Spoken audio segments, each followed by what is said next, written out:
Alô, pessoal. Boa noite.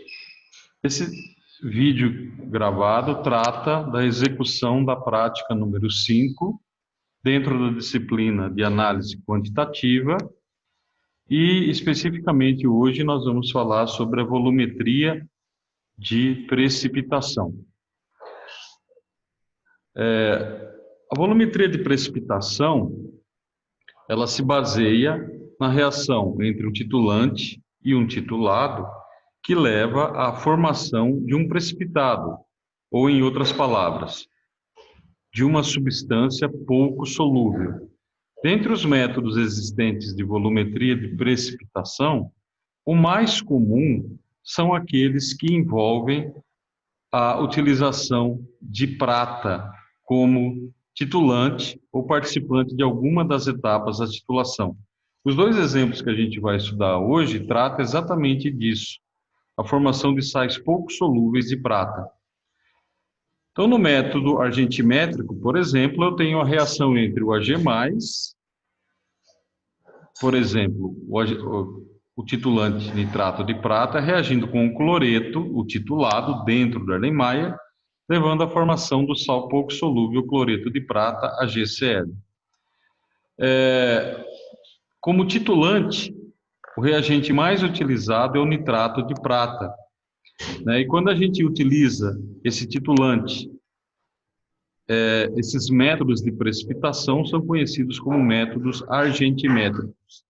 Repetindo o que eu disse, os métodos argentimétricos são, de longe, os mais importantes dentro da volumetria de precipitação. Para a detecção do ponto final de métodos argentimétricos, existem três possibilidades. O método de Mohr, que a gente não vai trabalhar na aula de hoje, ele utiliza como um indicador de precipitação, ou seja, no ponto final da titulação, a formação de um precipitado colorido. O método de Fagens, que utiliza um indicador de adsorção, é a mudança de cor por adsorção do indicador à superfície do sólido. Eu vou entrar em mais detalhes sobre isso nos próximos slides. E o método de Volhard, que utiliza como indicador a formação de um complexo solúvel colorido. Então, na prática de hoje, nas duas práticas de hoje, a gente vai utilizar o método de Fagens na determinação do cloreto em soro fisiológico e o método de Volhard na determinação do iodeto em xarope expectorante. O método de Mohr, que, repetindo, nós não iremos trabalhar na aula de hoje, ele é utilizado na determinação direta de haletos em solução, cloreto ou brometo. O indicador é uma solução de cromato de potássio. E o titulante é, como todo método argentimétrico, o nitrato de prata AgNO3, aqui representado por Ag+. Como é que ele funciona, esse método? Imediatamente após o ponto de equivalência, um primeiro pequeno excesso de Ag+, que está dentro da bureta, o haleto está aqui dentro do Erlenmeyer, ele começa a reagir com o cromato, formando um precipitado vermelho de cromato de prata, que é uma coloração bastante característica, facilmente visível. Então, o AgNO3 vai dentro da bureta e a amostra que contém o analito cloreto ou brometo vai dentro do Erlenmeyer. E por que esse método funciona? Porque a solubilidade do AgCl, calculada a partir do seu KPS, isso vocês já viram em química analítica teórica, fundamentos de química analítica, para ser mais preciso, ela é menor do que a solubilidade do cromato de prata. Notem que a estequiometria de formação dos dois sais, AgCl e cromato de prata, eles têm uma estequiometria diferente. Então, a AgCl é uma estequiometria 1:1, cromato de prata é uma estequiometria 2:1. Então, eu não posso comparar diretamente os KPS para ver qual que vai precipitar primeiro. Eu faço, então, a determinação da solubilidade.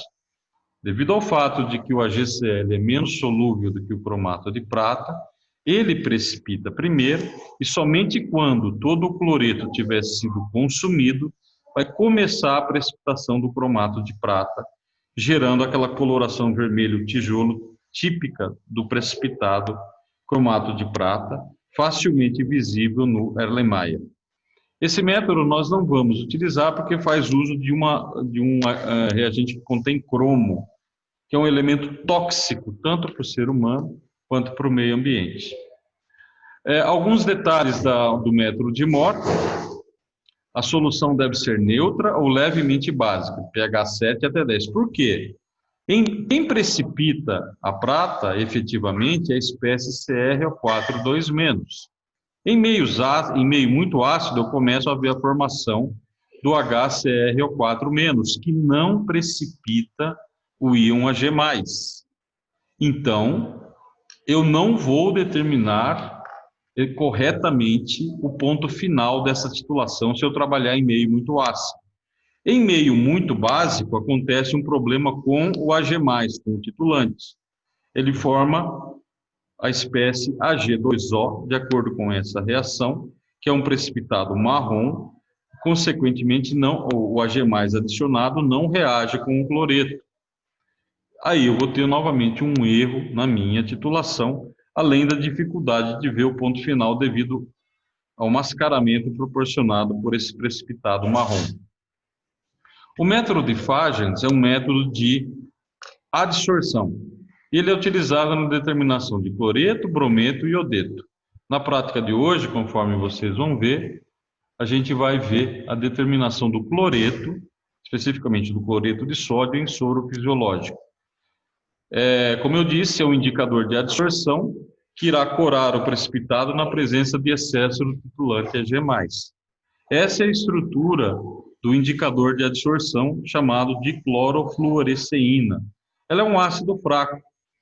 As suas espécies neutras, entrando um H+ aqui, outro aqui, está em equilíbrio com a espécie desprotonada, dependendo do pH, conforme vocês já viram também em fundamentos de química analítica.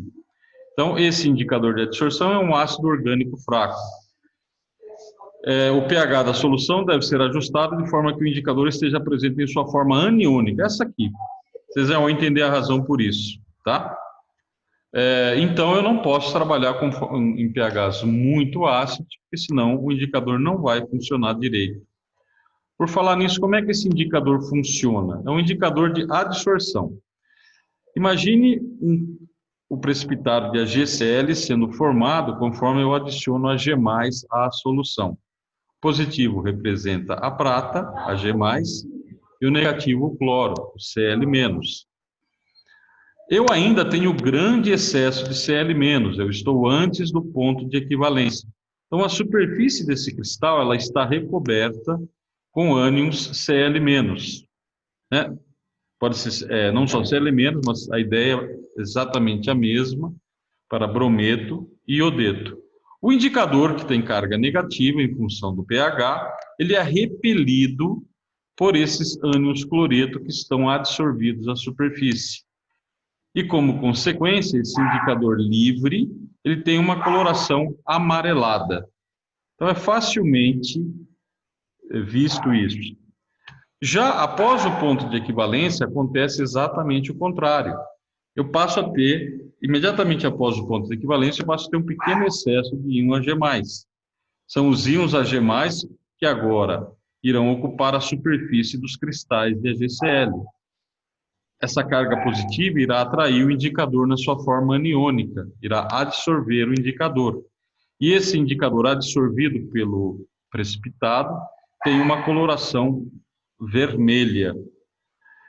Aqui eu tenho uma foto de como é que acontece no transcorrer da titulação. Vocês vão ver isso claramente nos vídeos que já está disponibilizado para vocês. Então, antes da adição de Ag+, no início da titulação, quando eu não adicionei nada do titulante, só tenho soro fisiológico e a diclorofluoresceína, a solução tem essa coloração amarelada. Isso é devido à presença do indicador na sua forma aniônica. Conforme eu vou adicionando o Ag+, a solução vai adquirindo esse aspecto opaco. Isso é devido à formação de AgCl, mas eu ainda estou antes do ponto de equivalência. Após o ponto de equivalência, há a mudança de coloração para essa cor aqui, coloração rosada, facilmente visível, indicando que o indicador foi absorvido pelo precipitado e a titulação chegou ao seu ponto final.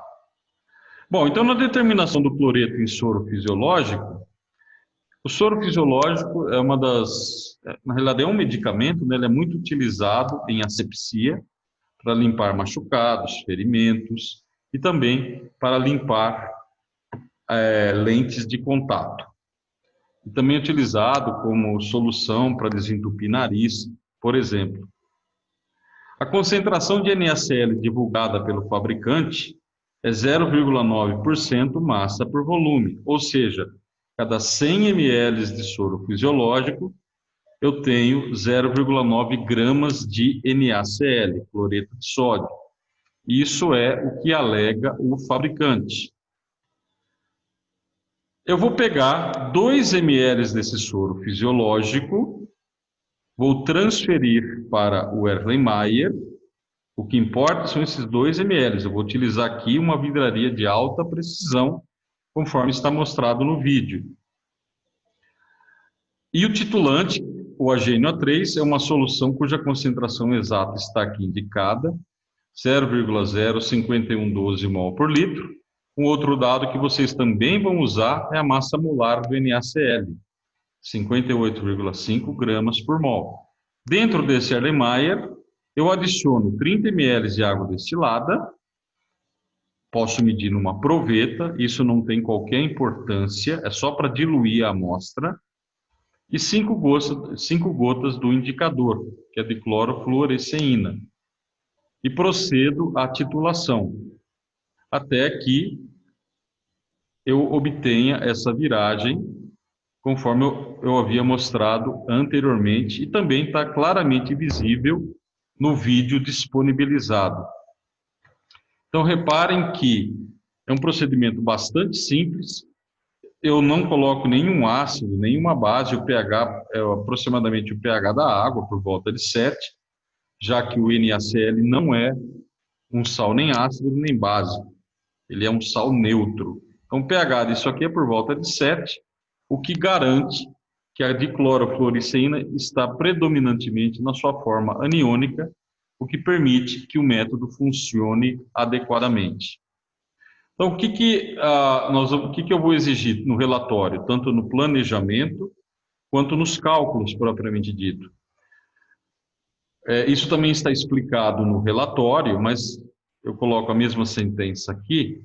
Calcule aproximadamente o volume de HNO3 do titulante que será gasto nessas condições e verifique se a prática está bem planejada. Use uma concentração aproximada de HNO3, que merece umas explicações. Vamos voltar para a prática. Eu peguei 2 ml do soro fisiológico, aqui. A água destilada, o indicador, eles não entram no cálculo, tá ok? O que importa é isso aqui, ó, 2 ml do soro fisiológico. Sabendo que ele tem uma concentração de 0,9% massa por volume, a pergunta é, essa prática está bem planejada? Quanto eu planejo gastar do titulante HNO3? Para fazer esse cálculo prévio, esse cálculo de planejamento, não há necessidade de se usar a concentração exata do HNO3. Pode usar uma concentração aproximada. Vocês só devem responder essa pergunta. A prática está bem planejada? Através, da realização desses cálculos. Os cálculos propriamente ditos, vocês vão usar os volumes de solução de HNO3 gastos na titulação em triplicata, que são apresentados na videoaula de demonstração, para calcular o teor de NaCl na amostra de soro fisiológico. Presta atenção à unidade que se pede, porcentagem, massa por volume. Não é mol por litro, não é grama por litro. É porcentagem, massa por volume. Use a concentração exata de HNO3. Agora, vocês não vão mais usar a concentração aproximada. Vocês vão usar a concentração exata. E calcular a concentração do NaCl no soro fisiológico para cada uma das triplicatas. E, com os 3 resultados das triplicatas, calcular o valor médio, o desvio padrão, o intervalo de confiança e a imprecisão. Determinar também o erro relativo, exatidão, comparando o valor médio obtido com o valor rotulado. O valor rotulado, só para lembrar, é 0,9% massa por volume. Comentar sobre a precisão e exatidão da análise. E, mais importante, interpretar seus resultados. Isso vocês já sabem fazer. Como exercício extra, que também é colocado no relatório, tem uma demonstraçãozinha de como deve ser feita a leitura de uma bureta. No início são apresentados 3 volumes, como deve ser feita a leitura, e como exercício vocês vão determinar os volumes de 4 a 7 e colocar no relatório. Eu preparei um relatório modificado contendo as 2 práticas e todas essas informações estão contidas nesse relatório, que está inserido também nos arquivos da aula, da sala de aula virtual. Tá? Aula número 5. A próxima prática é a determinação de iodeto em xarope. Iodeto é muito utilizado, né, em formulações de xaropes expectorantes, porque ele alivia os sintomas de tosse, que muitas vezes pode se tornar bastante desagradável. Para essa determinação, novamente, a gente vai utilizar um método argentimétrico. Em algum momento a gente vai utilizar um reagente de prata, especificamente o HNO3. E no método de Volhard, nós iremos fazer uma titulação indireta. Não é reagindo diretamente o cloreto, brometo ou iodeto com o titulante, como nós fizemos no método anterior. Como é que significa essa titulação indireta? A titulação, só para clarear um pouco isso, a titulação direta, o analito reage diretamente com uma solução padrão usada como titulante. Na titulação indireta, ou inversa, ou de retorno, o analito reage com uma solução padrão em excesso, e esse excesso é titulado com outra solução padrão. Então, na prática de hoje, o excesso vai ser de uma solução padronizada de HNO3, que vai ser adicionado à solução contendo o iodeto, o analito. O Ag+, que não reagiu, parte desse Ag+, que eu adicionei, forma AgI, iodeto de prata, e o que não reagiu é determinado com uma solução de tiocianato de amônio, utilizando o ferro 3+, como indicador, que forma o complexo solúvel tiocianato de ferro, que tem uma coloração vermelha. É muito fácil também de ver o ponto final dessa titulação. Então, a ideia é a seguinte: o HNO3 ele é adicionado em excesso conhecido sobre o Erlenmeyer, que contém o analito, cloreto, brometo ou iodeto. Essa titulação de Volhard, ela exige meio ácido e a gente também adiciona ácido nítrico, HNO3. A prata restante, que não formou AgX, né, eu coloco um excesso de prata, parte forma AgX, iodeto de prata, cloreto de prata ou brometo de prata, e o restante, na presença do indicador ferro 3+, é determinado com tiocianato de amônio, de acordo com essas reações aqui. Então, eu adiciono um excesso conhecido de HNO3 para levar à formação do sal, do precipitado de AgX. O Ag+ restante é titulado com tiocianato de amônio, também uma solução padronizada, que eu conheço exatamente a concentração. Indicação do ponto final com ferro 3+. A reação entre o Ag+ que está dentro do Erlenmeyer, e o tiocianato, que vem da bureta, forma o tiocianato de prata. E a coloração é ao primeiro excesso, quando acabar o tiocianato, o primeiro excesso de Ag+, é determinado com o ferro 3+, devido à formação do complexo tiocianato de ferro, que tem uma coloração vermelha. Para vocês entenderem um pouco esse cálculo, eu propus aqui um exercício, né? Vocês vão trabalhar bastante com o número de mol ou quantidade de matéria, e o exemplo é o seguinte: calcular a concentração de KBr em uma amostra titulada pelo método de Volhard. Procedimento: 50 ml de HNO3 0,1 mol por litro foram adicionados a 25 ml da amostra. A amostra contém KBr e titulados, gastando-se 15 ml de tiocianato de amônio 0,100 mol por litro, usando alumínio férrico como indicador. Bom, como é que eu vou fazer isso? Então, a HNO3, eu adicionei um excesso conhecido, 50 ml 0,1 mol por litro. Dentro do Erlenmeyer eu tenho 25 ml da solução de KBr, que eu desejo saber a concentração, mais HNO3. O Ag+, que sobrar sem reagir, vai ser determinado com tiocianato de amônio, método de Volhard em meio ácido, exatamente como eu expliquei. Aqui, então, o número de mol de prata total que eu adicionei é o número de mol de prata que reagiu com brometo, mais o número de mol de prata que restou sem reagir. O número de mol total, escrito de maneira simplificada, é NBr mais N-tiocianato, já que o número de mol de tiocianato corresponde ao número de mol de prata restante. Então, o número de mol de brometo é o número de mol de Ag+ total que eu conheço, concentração vezes o volume de Ag+ total, cuidado com as unidades, né? Concentração mol por litro, volume em litro. Mesma coisa aqui. Então, eu determino o número de mol de brometo. Notem que aqui já foi convertido de 50 ml para litros, 0,05 litros, e 15 ml de tiocianato também em litros, 0,015. Então, eu determino o número de mol de brometo que há nessa solução aqui, que eu havia pipetado 25 ml.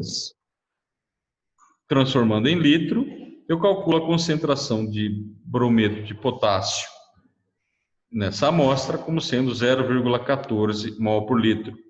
No caso de sua titulação, vocês vão utilizar um raciocínio idêntico a esse que foi explicado.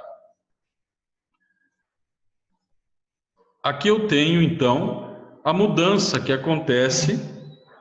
Eu tenho aqui no início, quando eu adicionei a HNO3, a formação desse precipitado, que é iodeto de prata, que tem uma coloração levemente amarelada, não está dando para ver muito bem aqui, tá? E após a viragem do ponto final, pela adição do tiocianato de amônio e a formação do complexo vermelho de tiocianato de ferro.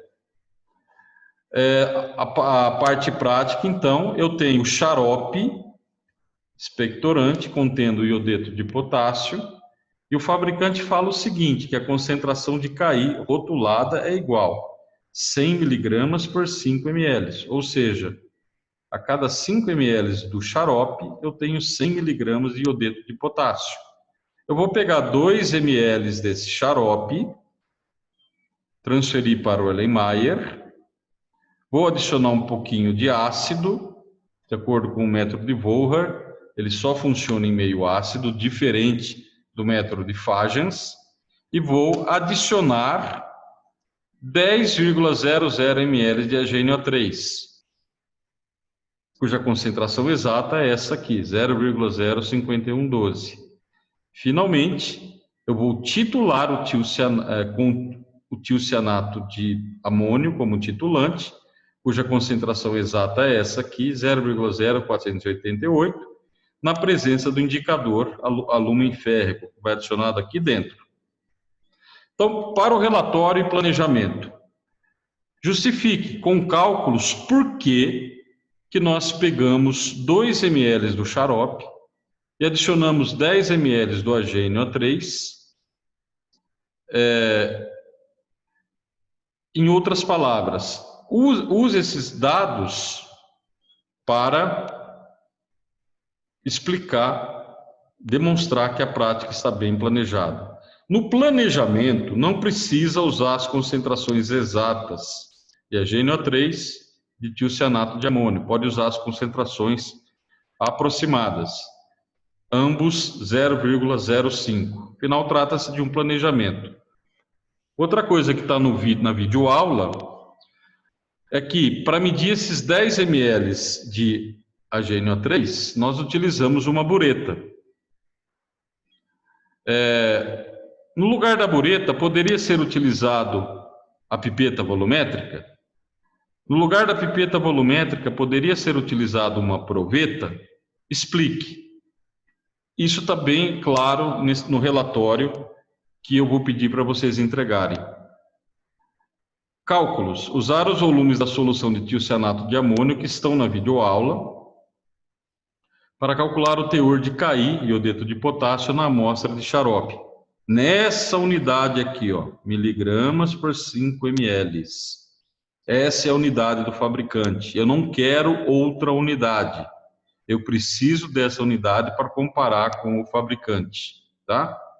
Finalmente, como a gente sempre faz, vocês vão trabalhar com estatística. Média, desvio padrão, intervalo de confiança e imprecisão. Determinar também o erro relativo, que é a exatidão, comparando o valor médio com o valor rotulado. O valor rotulado é 100 mg por 5 ml. Comentar sobre a precisão e exatidão e interpretar seu resultado. Para encerrar, eu repito que um modelo de relatório foi inserido na sala de aula virtual, naquela pasta Arquivos, aula 5. É esse novo modelo de relatório que eu quero que vocês preencham. Lá existe espaço para preencher sobre as duas práticas. Então, eu termino aqui minha explicação mostrando de onde nós tiramos informações para montar esses slides. Foi do livro do Harris, do Skug, também da nossa apostila de Química Analítica F. Muito obrigado e boa noite a todos.